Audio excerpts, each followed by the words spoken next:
Hey, thanks for tuning in with me today, folks. I wanted to take a few minutes and talk about our investment philosophy that we have as a firm.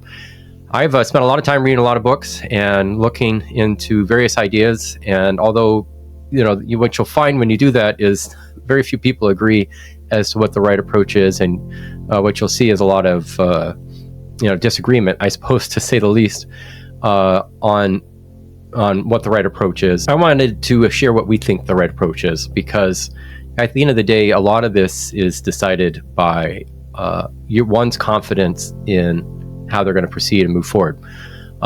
Without a philosophy or an underlying principles or guidelines, kind of stipulated beliefs as how various circumstances or events should be interpreted, you really can be left adrift. Not all that different from being out in a sailboat without a rudder or without sails. You're left to, the calamity of all these different opinions expressing themselves and telling you what it is that you should be doing.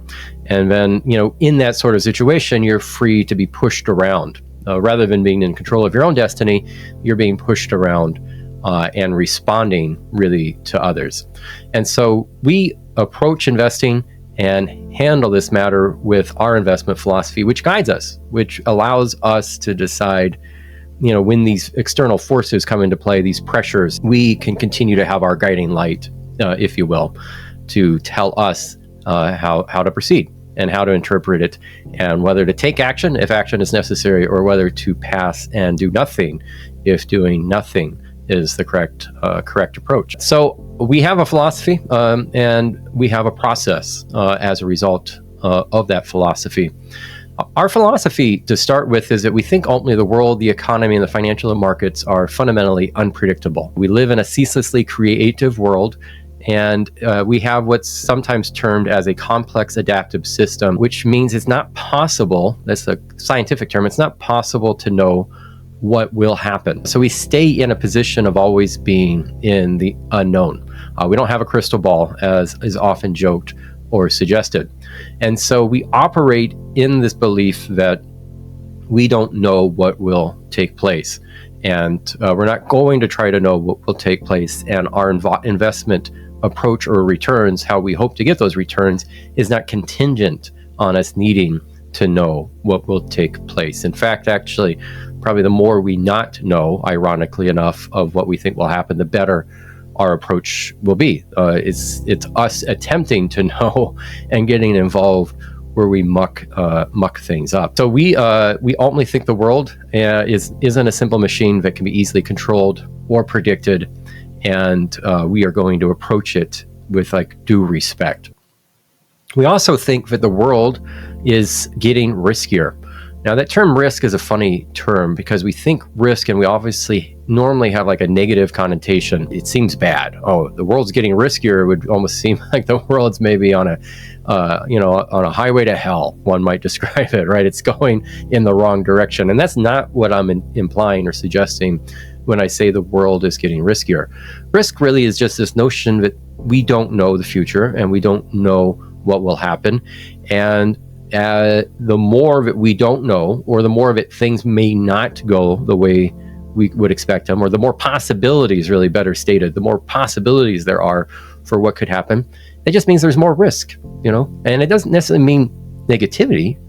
Risk cuts both ways. It can obviously go negatively, and that we naturally, as humans, are primarily concerned with it going not in our best direction, but it doesn't have to go the wrong way. Instead of what's the worst that could happen, we could rephrase risk and say, what's the best that can happen? Risk is just simply stating that something can happen, and we don't really know what the outcome will be, both good and bad. And that growth, the world is getting riskier and riskier, in that there's more and more things of possibilities that may take place. And who knows what they'll be? We just don't know. So nothing wrong with that. Risk management then means we will protect against that downside possibility. We recognize that, yes, bad things do happen, and we want to be prepared for them, that if they do happen, we have a plan in place. We hopefully aren't caught unprepared or unexpected or off guard, flat-footed, surprised, any one of those terms, we're ready for this possibility, so that if it does take place, we've helped to blunt the seriousness of it. We've helped to make the risk not be quite so negative, quite so bad, quite so destructive, especially on the very serious catastrophic risks, the ones that have high magnitude, as you might describe them. Thriving, though, on the other hand, so we've talked about the world being unpredictable, the world getting riskier, but there is need for us to be expecting and being prepared for potential downside situations, scenarios.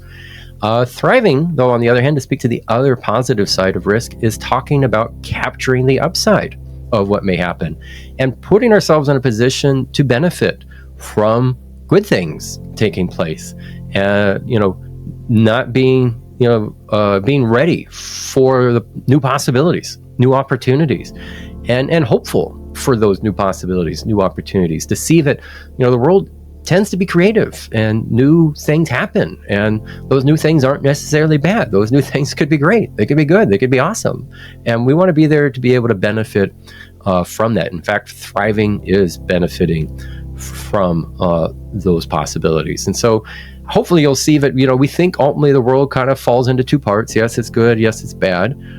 Make sure we're ready for the bad, but hey, let's enjoy the good. Like, that's fine. Like, there's let's make sure we're well positioned, but when the good things happen, we're benefiting from those good things.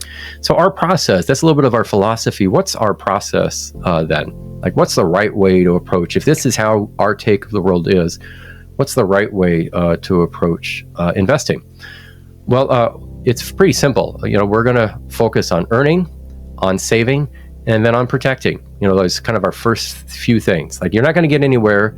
You're not going to have capital. Capitalism works on this whole notion that you have money in excess of your immediate needs that then could be put into other pursuits.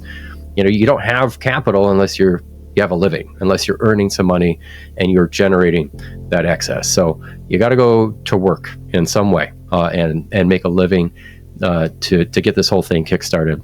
And then part of that is we got to make sure that we're living below our means so that we have the ability to save. We don't want to spend all the money that we've just made. So we're going to earn and we're going to save. And then we're going to protect against the downside. We're going to be aware of it. Hey, there are some possibilities here, primarily through the use of insurance products, that if this risk happens, we need to be ready for it. Again, there's different ways to protect against the downside, but a common approach, and probably the most recommendable in a lot of situations, especially on the catastrophic level, is to consider the use of an insurance product or policy to provide that protection. Then, our investment process, pivots at this point in time. And instead of trying to focus on individual stocks for what we invest our time in, I mean, really, there's a whole conversation we have on what makes for good investing. And so be sure to watch that presentation to get into more details. And also, while I'm at it, be sure to take a moment and subscribe to our newsletter, Als Money Advice. You'll see a link for it down below in this video. So be sure to subscribe. Again, that's Als Money Advice. Al, as in the animal, not Al, as the name.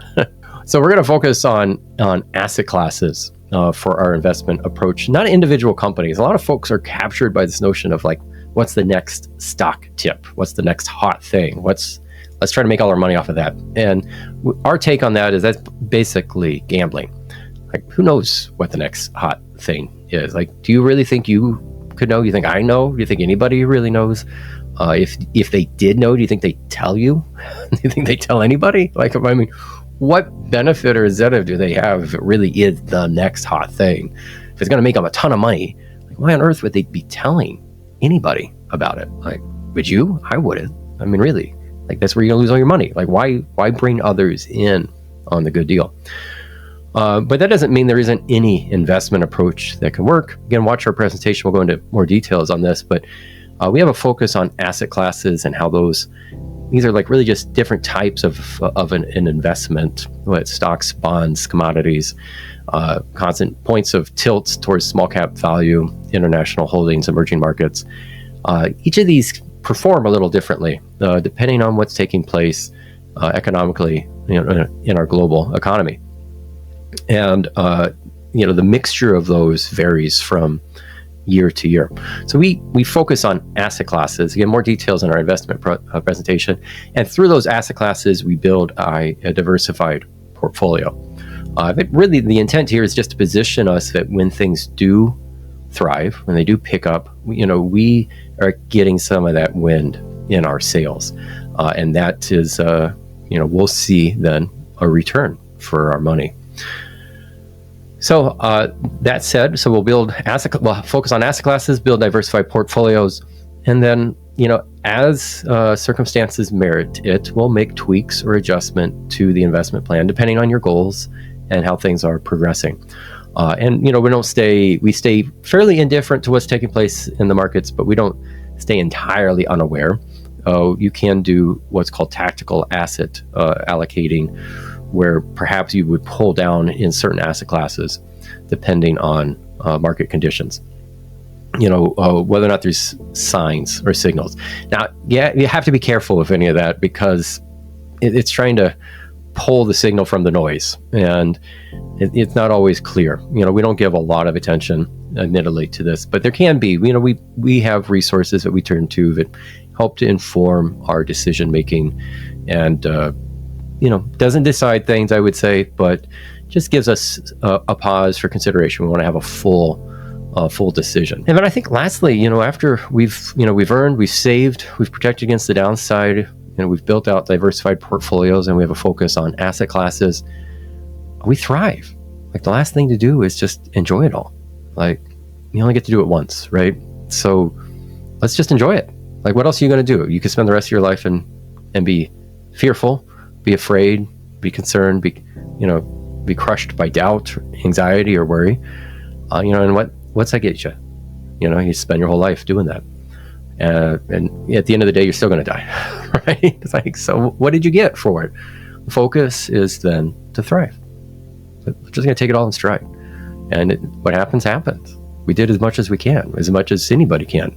And, we're aware of the risk, but we've also positioned ourselves that when the upside takes place, we're ready for that too. And so we're thriving. We're optimistic for the future and are ready for tomorrow, ready for it and excited, looking forward to tomorrow. A good day dawns and a new day dawns. Exciting stuff.